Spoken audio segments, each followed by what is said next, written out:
அண்மை செய்திகளை பார்த்து வருகிறோம். கன்னியாகுமரி மாவட்டம் இரணியலில் மதுபான கடையை இழுத்து மூடி நாதாகாவினர் போராட்டத்தில் ஈடுபட்டு வருகிறார்கள். விவரங்களோடு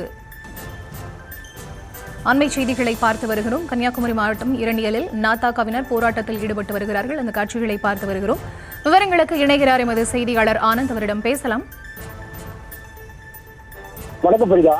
கன்னியாகுமரி மாவட்டம் இரணியல் பகுதியில் செயல்பட்டு வரும் அரசு டாஸ்மாக் மதுபான கடையும் நவீன பாரையும் மூடக்கோரி நாம் தமிழர் கட்சியினர் போராட்டத்தில் ஈடுபட்டு வந்தனர்.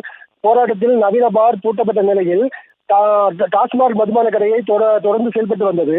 இந்த நிலையில் அரசு டாஸ்மாக் மதுபான கடையை மூடக்கோரி இன்று நாம் தமிழர் கட்சியினர் முற்றுகை போராட்டம் நடத்த வந்த நிலையில் போலீசார் பாதுகாப்புடன் மதுபான கடை திறக்கப்பட்டது. இதனை அடுத்து அங்கு திரண்ட நாம் தமிழர் கட்சியினர் போலீசார் பாதுகாப்பையும் மீறி பேரிகார்டுகளை தூக்கி எறிந்து மதுபான கடை சட்டரை இழுத்து பூட்டினர்.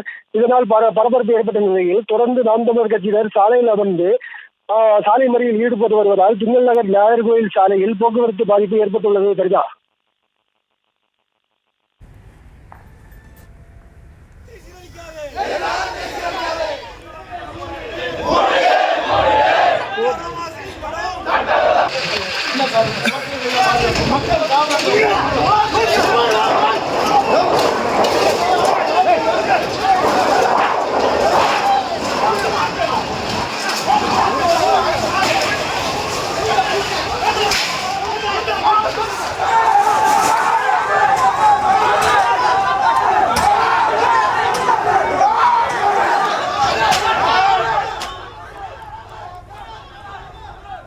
விவரங்களை வழங்கியமைக்கு நன்றி.